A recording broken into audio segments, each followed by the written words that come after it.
Hola, muy buenos días. El día de hoy vamos a hablar acerca de los modelos de atención a la salud mental y adicciones en la Ciudad de México. Me presento, soy el doctor Luis Ernesto Caballero Torres, actualmente director de la Clínica Hospital de Especialidades Toxicológicas de la Ciudad de México, la cual depende de la Secretaría de Salud de este mismo estado. Para empezar, vamos a hablar del fenómeno del consumo de sustancias. Como bien sabemos, desde hace ya varias décadas, cuando tenemos una persona que usa algún tipo de sustancia, ya sea una droga como cocaína, marihuana, éxtasis, es señalada por toda la sociedad y esto genera una negatividad en todo nuestro sistema social. Va a generar por consiguiente problemas legales en nuestra persona. Ella se va a sentir señalada y va a empezar a cometer errores en su ámbito familiar, en su persona, en el ámbito social, y esto pues puede generar problemas de salud, problemas legales, hasta la provisión de la libertad. Afortunadamente, desde esas épocas hasta la actualidad, hemos visto una migración de este tipo de acciones a una profesionalización de esta causa, dejándolo de ser de un vicio a ponerlo como una enfermedad. Ahora bien, esta enfermedad nosotros la vamos a ver como una enfermedad crónico-degenerativa, es decir, dentro de estas enfermedades tenemos la diabetes, tenemos la hipertensión, tenemos la obesidad y son enfermedades que requieren un tratamiento médico, un seguimiento y por lo tanto también un medicamento. Ahora, desde esta forma, el nivel que nosotros tenemos que atender al persona con algún problema de adicciones tiene que ser multidisciplinario, es decir, tienen que ingresar médicos especialistas, médicos generales, nutriólogos, psicólogos y algunos otros parte de la infraestructura en salud que se requiere para dar tratamiento a un paciente, es decir, laboratorio clínico, placa de rayos X o algunos laboratorios muy especializados para poder atender a este tipo de pacientes. Ahora bien, actualmente nos encontramos en un escenario nuevo del consumo de sustancias psicoactivas. Como ustedes se pueden dar cuenta, en la diapositiva estoy colocando drogas viejas versus drogas nuevas o nuevas sustancias, como nosotros lo llamamos. Ahora bien, hasta hace algunos pocos años, estoy hablando de algunos 10 años, nosotros atendíamos a pacientes consumidores de algunas drogas, de aquellas que nosotros ya las tenemos bien identificadas, como es la cocaína, como es la marihuana, el LSD, hongos, ¿sale? Sin embargo, las nuevas sustancias que se están creando ya no necesitan esa infraestructura completamente de producción. Un ejemplo de ello, cocaína. La cocaína necesitamos cientos de hectáreas para el cultivo, para la cosecha y la producción. Y esto genera un costo elevado. Actualmente vamos a hablar de otro, de la misma familia de la cocaína, el cristal. El cristal va a requerir un laboratorio que en muchas ocasiones son laboratorios clandestinos que están en un cuarto de 3x3. Y hemos visto laboratorios en medio de zonas desérticas donde se producen mayores cantidades. Esto quiere decir que estas sustancias que se están produciendo ya son completamente más económicas y con mayor número de producción. Y ante esta situación, los laboratorios clandestinos que las producen añaden otros tipos de sustancias, por lo cual el escenario que estamos viendo ahorita ya no es el mismo. El cuadro clínico de una droga anterior o una droga vieja clásica es completamente diferente al de una droga nueva. En esta situación y ante este tipo de drogas vamos a tener diversos patrones de consumo. Ya no vamos a tener los típicos donde nada más el paciente compraba algún gramos de crack, cocaína, sino ahora vamos a tener otro tipo de consumos y sustancias diferentes. Y vamos a tener ahora multiusuarios. Multiusuarios activos y multiusuarios pasivos. ¿Qué quiero decir con esto? No es un término médico muy establecido, pero quiere decir que si yo soy un consumidor y voy y compro cristal, no sé realmente la pureza de la metanfetamina que se está manejando, porque en muchas ocasiones ya vienen con otras sustancias añadidas y entonces ya voy a estar hablando de ser un multiusuario, de ser consumidor de otras sustancias que desafortunadamente yo no estoy solicitando. Por otro lado, ante esta situación de la situación del consumo y el fenómeno de consumo de sustancias, nosotros tenemos que tener claro que este tipo de atención médica debe de tener una legislación jurídica importante, lo que nos va a dar el sustento para poder otorgar y darle certeza justamente a los usuarios y pacientes que requieren y demandan atención a las instalaciones que atendemos salud mental y adicciones. Como podemos ver en la Ley General de Salud, es uno de los principales marcos jurídicos que nosotros utilizamos para darle certeza justamente a dar la atención a este tipo de enfermedades. Y bueno, lógicamente que a partir de la Ley General de Salud, pues intervienen otras leyes.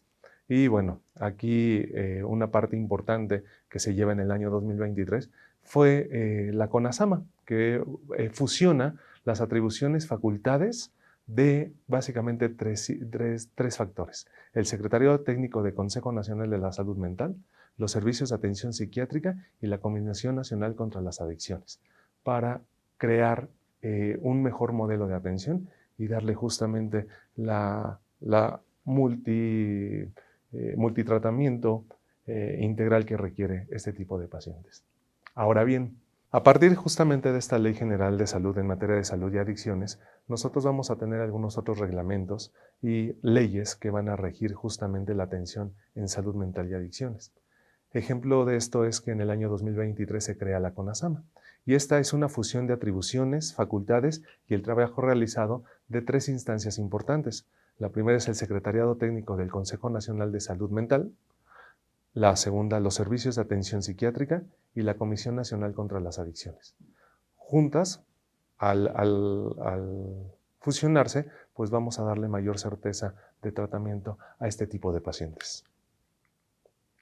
Como sabemos, y lo platiqué hace un momento, las enfermedades crónico-degenerativas son aquellos que van a afectar al ser humano y, como su nombre lo dice, son crónicas porque van a estar durante todo el proceso de vida, y son degenerativas porque pueden causar complicaciones si no se tratan de una manera adecuada. De igual manera, como les comentaba, las adicciones ya está catalogada como una enfermedad crónica degenerativa y está justamente dentro de las principales causas de mortalidad en México. Este artículo, publicado en el año 2016, nos habla acerca de las tres principales enfermedades crónico-degenerativas.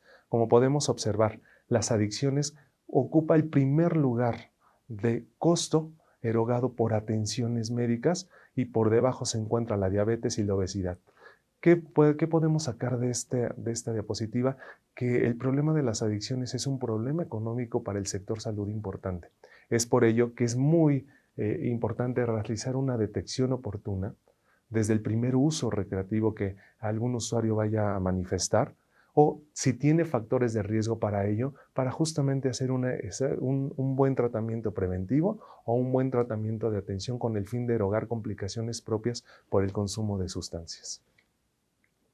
Ahora bien, al hablar de consumo de sustancias, tenemos que hablar acerca de los trastornos mentales. Como ya han visto a lo largo de algunas otras pláticas, los trastornos mentales son los que están en comórbido con las adicciones. Y hablar de los trastornos mentales nos habla de pacientes.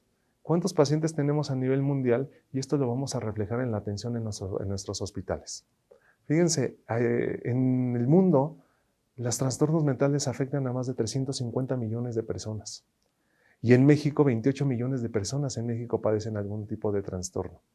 Si esto lo unamos a algún trastorno por consumo de sustancia, vamos a tener enfermedades comórbidas o patología dual, que, como ya lo vieron en un módulo previo, es una de las situaciones importantes que se debe verificar en cada uno de nuestros pacientes con el fin de dar el tratamiento adecuado. Ahora bien, los niveles de atención en salud vamos a estar clasificándolos en primero, segundo y tercer nivel. Si ustedes se dan cuenta, el primero y el segundo nivel abarcan el 95% de las atenciones de todos los usuarios de todas las enfermedades, y mientras el tercer nivel solamente el 5%. ¿Por qué es esta causa? Vamos a verlo a continuación. El primer nivel de atención es uno de los niveles de atención más importantes y primordiales en la atención en la salud de la población. ¿Por qué? Porque es el nivel en donde se encuentra más correlacionado y con mayor control y mayor apego a la comunidad. Quiere decir que ellos son los encargados básicamente de realizar este fortalecimiento en la salud preventiva con el fin de evitar que un usuario o un paciente se acerque a la situación de las adicciones. Por otro lado, en caso de algún consumo de alguna sustancia, justamente es el primer nivel en el que va a dar la primera pauta y el primer tipo de tratamiento. Ahora bien, el segundo nivel de atención son aquellos que son hospitales de referencia, donde vamos a tener que hacer procedimientos importantes al paciente con el fin de restaurar su salud, tanto de forma aguda como de manera crónica, atendiendo complicaciones propias. Y estas complicaciones propias justamente son aquellas que no pueden ver en segundo nivel, como por ejemplo una intoxicación aguda o un síndrome de abstinencia por el consumo de alguna droga o sustancia. Y por otro lado tenemos el tercer nivel, que son unidades e instituciones muy especializadas. En este aspecto son aquellas que nosotros vamos a tener para atender complicaciones especiales en aquellos pacientes que tuvieron a lo mejor un fracaso a los tratamientos, tanto de primero como de segundo nivel, y que requieren justamente de una atención muy especializada. Y en base a ello es como nosotros tenemos que empezar a realizar la referencia de nuestros pacientes. Ahora bien, vamos a hablar del primer nivel de atención, y estas unidades son, en su totalidad son 434. De las cuales 335 corresponden a los ECOSAMA, o anteriormente llamados UNEM-CAPA, donde la atención es una manera integral, donde se da el primer contacto con el paciente o con el usuario o experimentador de algún tipo de sustancia, y van a dar una atención de manera integral. Muy bien. De estas 434, 65 van a corresponder a centros integrales de salud mental, que son los famosos ISAME, con el 15%, y las demás, el resto de las unidades, que son 13, van a corresponder a hospitales generales, que van a tener una parte de internamiento reservada justamente para la atención psiquiátrica. Y tenemos 46 hospitales psiquiátricos justamente a lo largo de todo el país, y cabe destacar que únicamente 12 de estos son niveles privados. ¿Qué quiere decir? Que la carga entonces de la salud mental y las adicciones está concentrada en el sector público. Aquí nosotros en esta diapositiva podemos observar justamente cómo se encuentra la distribución de cada uno de los centros comunitarios de salud mental y adicciones, justamente en este año con la conversión a los ECOSAME. ¿Sale? Entonces, vamos a ver que todos los estados de la República cuentan con al menos alguna clínica en este tipo de atención en salud mental. Vamos a hablar de la red de atención residencial. Esta red de atención residencial básicamente son establecimientos donde el paciente o el enfermo adicto va a estar en un tratamiento continuo, y va a estar en un tratamiento en el cual va a ser intensivo, con el fin de cortar el ciclo de adicción y empezar su recuperación. Cabe destacar que solamente tenemos registrados 226 en toda la República Mexicana. Sin embargo, no lo tenemos todo el registro completo, y algunos todavía no empiezan este proceso, por lo que este número puede estar por arriba del que estoy presentando. De esta manera contamos con un modelo residencial tipo mixto, otros de ayuda mutua y otros profesionales. La diferencia justamente es que el profesional son atendidos por médicos especialistas, psicólogos especialistas en el tema de las adicciones, con áreas paramédicas afines. El de ayuda mutua justamente son aquellos que son atendidos por personas que son recuperadas y que están dando atención a los mismos usuarios, y el otro 48% es mixto, quiere decir que intervienen ambas partes. Ahora bien, estos cuadrantes vamos a hablar justamente acerca de cómo nosotros vamos a ir clasificando a los trastornos por consumo de sustancias, lo que nos va a generar a qué nivel de atención debemos referir a este paciente. Si nosotros tenemos un trastorno leve por un consumo de sustancia leve, podemos mandarlo justamente al primer nivel de atención, a diferencia de un paciente con un estadio 4 que requiere ya una unidad especializada.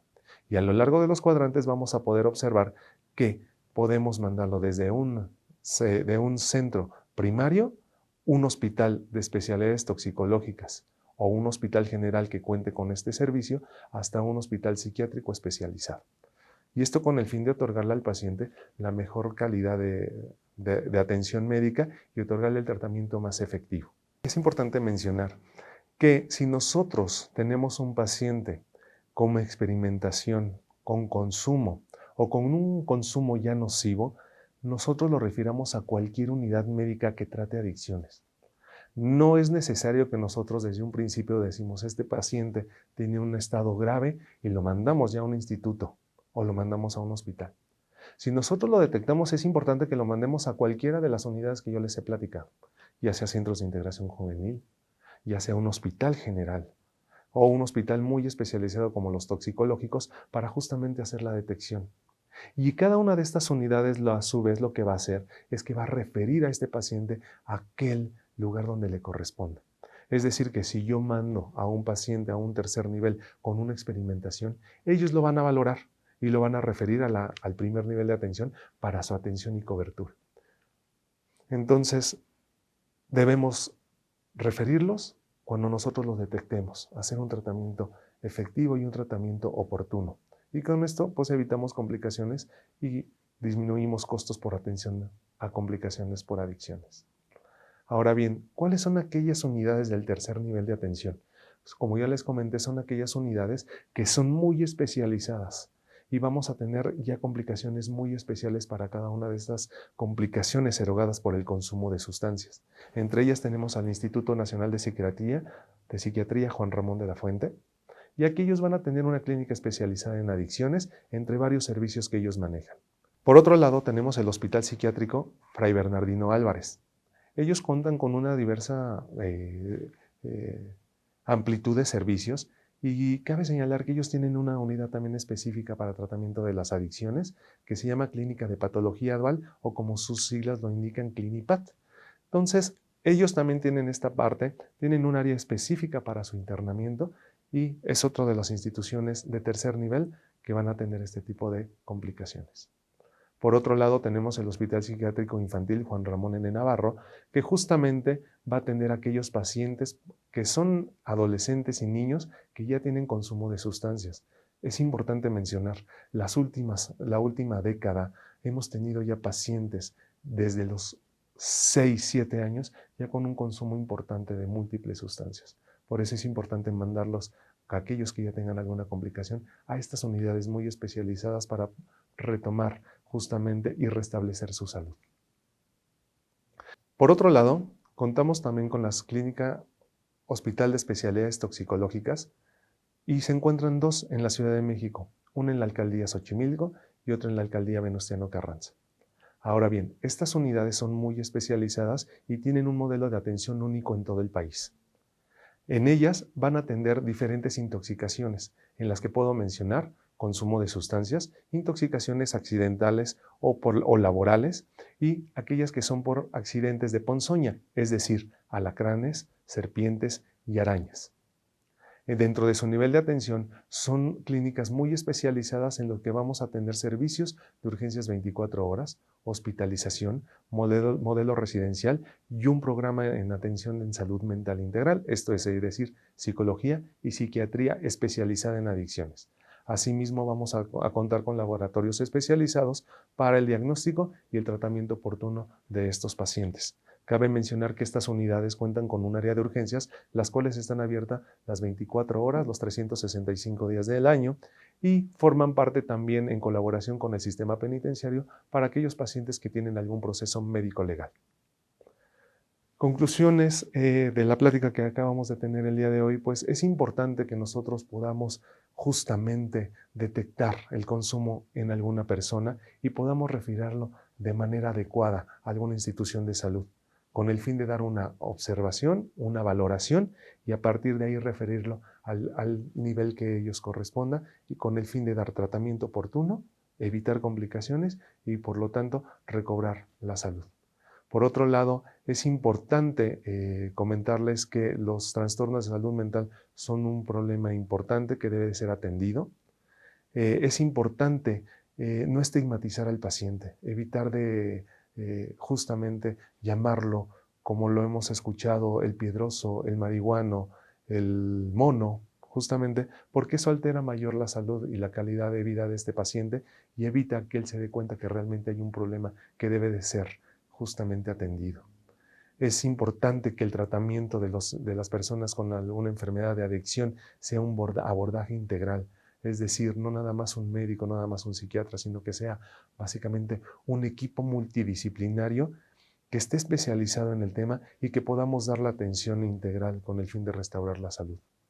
Es importante que todos los pacientes que sean valorados sean individualizados justamente en su tratamiento y dar un tratamiento indicado para cada una de las personas. Y bueno, por lo tanto, es importante también ver cómo se encuentran las redes de apoyo de este paciente con el fin de darle el acompañamiento adecuado por parte de la familia y por parte de las instituciones con el fin de lograr su reinserción social. Muchas gracias.